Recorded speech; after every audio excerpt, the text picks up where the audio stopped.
Today we're going to continue in the book of James in chapter 4. We're going to be looking at verses 11 and 12. And it says this, "Do not speak evil against one another, brothers. The one who speaks against a brother or judges his brother speaks evil against the law and judges the law. But if you judge the law, you're not being a doer of the law, but you're a judge. There is only one lawgiver and one judge, he who is able to save and to destroy. But who are you to judge your neighbor?" And it's asking that question. There's only one lawgiver. There's only one just judge, and that is God. Because he sees everything clearly, motives and everything. We cannot. We have bias, right? I remember as a kid, we would get together with a bunch of friends. We would go to the park, and inevitably, a football game would break out. And so we'd play two-hand touch. And at some point in the game, it never failed, You catch the ball, and you run into the end zone, and the guy touches you right before you get in.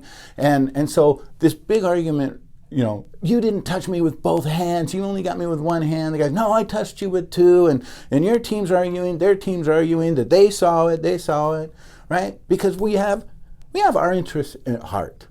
We have a filter of bias, right? We see this even in professional sports where the quarterback, as time is ticking down, to the zeros, and the quarterback goes back and he throws a Hail Mary and the receiver catches the ball in the corner of the end zone with his toes scraping and falls out of bounds, and the entire stadium erupts, right?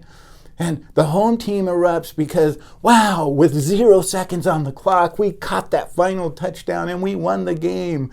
And the visitors are screaming because it's, yay, he missed the ball, he was out of bounds, or he bobbled the ball and it's not a catch, and we won the game. And even with instant replay and slow motion, sometimes there still isn't agreement on what happened, and that is because of our bias. That is because we have a preconceived outcome that we want, and therefore we can't see clearly, right?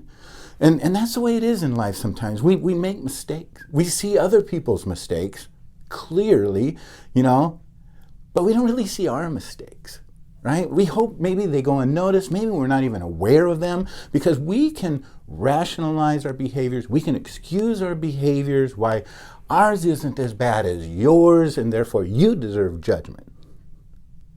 In elementary school, I know this happened to me a couple of times, and I know it's happened to many, many people, is this. We become quick to anger because, somebody shared something with us. And so we shared it with a friend. And we told them, don't tell anybody. Don't tell anybody.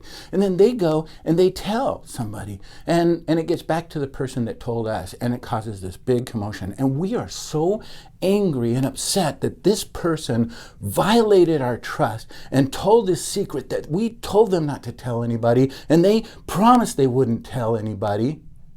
And so we're angered and we're ready almost to break up that friendship. But we failed to recognize the fact that we just did the same thing to the person that originally told us that secret. We don't see that as a big affront. We see that as a big affront, right? We can't judge clearly. We can't judge without bias. We need to leave that up to God. And James reminds us that we're responsible to honor God, not pick on others who have fallen short. That's not our job. Our job isn't to go around and pick on others and show others their fault. We need to show compassion for them. We need to care for them and pray for them, because you know what? One of two things is going to happen. For the wrongs that they've done, they will stand before God. We will stand before God and account for them. And there's two outcomes.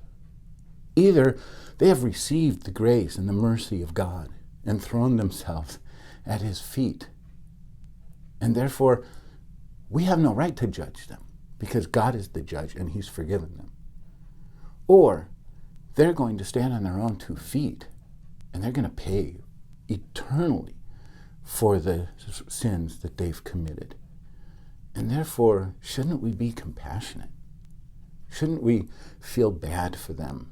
And really just, be loving and compassionate, not harsh and judgmental. We cannot judge because we're not the judge. We cannot see without some degree of bias or rationalization.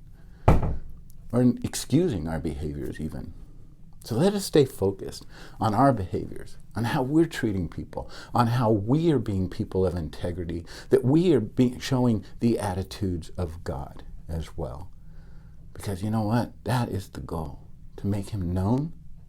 And as we're representing his character, we want his character to shine through us as best we can.